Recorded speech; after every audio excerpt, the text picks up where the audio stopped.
Bonjour, je suis Dr Moubar Mohamed Laghali, spécialisé en gynécologie obstétrique et particulièrement en infertilité. Je voudrais faire une petite présentation concernant l'infertilité pour que les gens retiennent les mots-clés. Donc, l'infertilité, c'est l'incapacité de concevoir après 12 mois de rapports sexuels réguliers sans contraception. Alors, bien sûr, c'est un problème de santé publique parce que plusieurs couples vont être amenés donc, à consulter pour une infertilité. Généralement, l'infertilité est d'origine mixte, féminine ou masculine, et masculine dans environ 40% des cas, et elle est inexpliquée dans environ 10% des cas.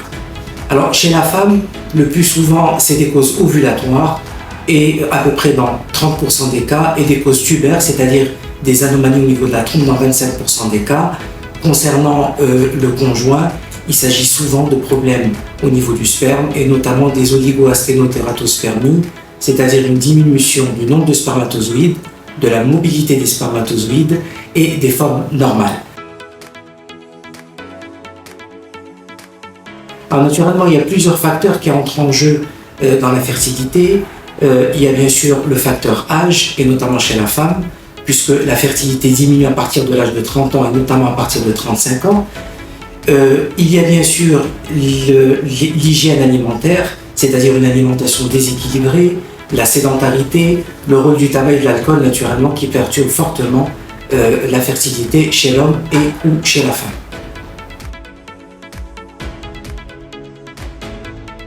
Deux pathologies très fréquentes concernent la femme et peuvent interférer dans la fertilité. D'abord, le syndrome des ovaires micropolykystiques, les OPK, dont l'incidence est élevée.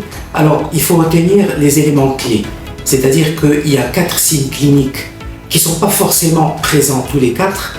On peut en avoir 1 ou 2 ou 3 ou 4, à savoir des cycles longs, c'est-à-dire au lieu d'avoir des règles tous les 30 jours à peu près, ce sont des cycles de 45, 60, 90 jours. Ça, c'est le premier élément. Le deuxième élément, c'est le problème de l'acné, c'est-à-dire des boutons au niveau du visage, au niveau du dos. Le troisième, c'est l'hirsutisme, c'est-à-dire c'est la présence de poils en quantité excessive au niveau du corps. Et le quatrième élément, c'est le surpoids, voire même l'obésité. Donc ces 4 éléments, bien sûr, nous orientent vers un syndrome des ovaires micropolykystiques. Grosso modo, les OPK, c'est une difficulté dans la maturation du follicule. C'est-à-dire qu'il n'y a pas toujours une maturation du follicule qui est idéale et il n'y a pas toujours d'ovulation. C'est pour ça que des fois on peut avoir des grossesses très rapidement, spontanées, et des fois on peut être amené à avoir recours à la PMA. Mais il faut savoir que des fois cliniquement il n'y a aucun signe d'OPK et le seul signe c'est le signe échographique. Donc il y a une très grande variabilité dans les tableaux cliniques des OPK et c'est pour ça qu'il faut consulter, faire l'échographie, faire le bilan hormonal pour faire un état des lieux. La deuxième pathologie qu'on retrouve fréquemment dans la fertilité, c'est l'endométriose. Alors l'endométriose, grosso modo, l'utérus est constitué de 2 éléments, du muscle, et à l'intérieur, ce qu'on appelle la muqueuse, c'est l'endomètre. Alors normalement, l'endomètre, il est éliminé pendant les règles. Chez certaines femmes, eh bien, une partie de cet endomètre va refluer par les trompes. C'est la théorie qui est la plus reconnue.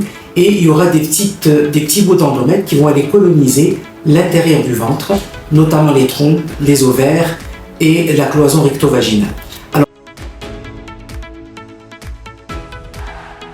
les signes classiques de l'endométriose, c'est tout d'abord la dysménorrhée, c'est-à-dire c'est des douleurs pendant les règles qui sont handicapantes. Naturellement, toutes les femmes ont des douleurs pendant les règles, mais là, non, ça c'est une douleur handicapante. Et d'ailleurs, c'est l'une des premières causes d'absentéisme au travail, c'est l'endométriose. Le deuxième élément, c'est la dyspareunie, c'est-à-dire des douleurs au niveau des rapports, mais des douleurs profondes, des douleurs très gênantes, handicapantes. Le troisième élément, c'est une alternance de diarrhée, constipation pendant les règles, et notamment un signe qui est très évocateur, c'est une difficulté à l'évacuation des selles, ce qu'on appelle la dyschésie. C'est-à-dire que pendant les règles, et même en dehors des règles, au moment de l'évacuation des selles, en conclusion, après 6 à 12 mois sans grossesse, il faut donc s'orienter vers son gynécologue, faire un bilan complet. Chez l'homme, ça sera un spermogramme, il faut en faire 2 à 3 mois d'intervalle, puis éventuellement d'autres bilans chez l'homme en cas d'anomalie du spermogramme.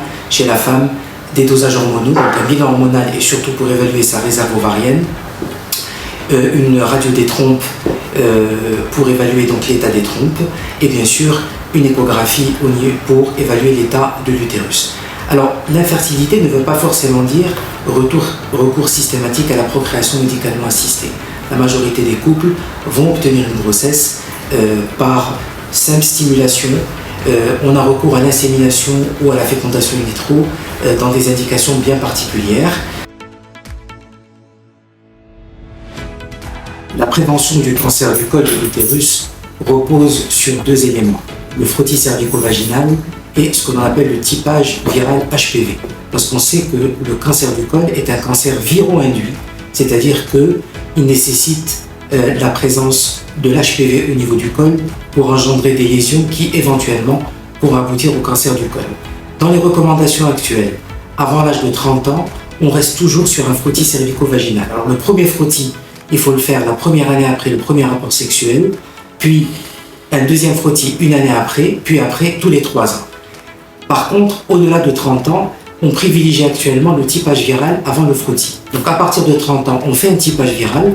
Si le typage est négatif, on le refait 5 ans après, on n'a pas besoin de faire de frottis. Par contre, si le typage est positif, à ce moment-là, on a recours au frottis, ce qu'on appelle le frottis cervico-vaginal réflexe. La colposcopie, elle sera faite à ce moment-là en cas d'anomalie du frottis.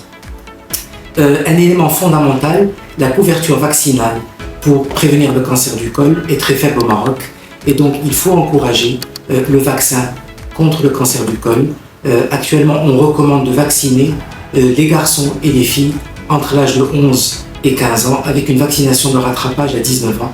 C'est un vaccin donc, qui a fait ses preuves, qui existe depuis plus de 30 ans et donc il faut vraiment l'encourager pour espérer une diminution de l'incidence du cancer du col et une diminution de l'incidence des verrues génitales.